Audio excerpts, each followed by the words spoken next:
עשה, קודם כל אני פה, תראה, תבוא, תסתכל. כשאני באתי לפה ואני הרמתי את המרפק שלי, זה שחרר את הרווח פה, אוקיי? הרגשת?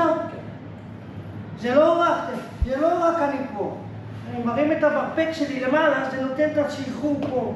אם עכשיו אני פה, אחד, זה ישר לפרצוף, אוקיי? יש לי פה את הנשיכה, שהיא מאוד כואבת.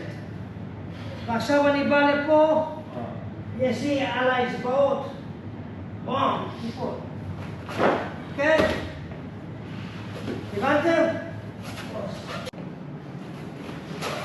אני בולם את עצמי, בערך. תסתכל עליך. אתה תופס אותי.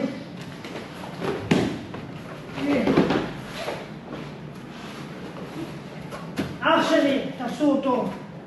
עם הראש לקיר, הוא בלם את עצמו על הקיר, ופאק, שבר לבן אדם את הברך. זה היה שהוא היה מאבטח במלון דניאל.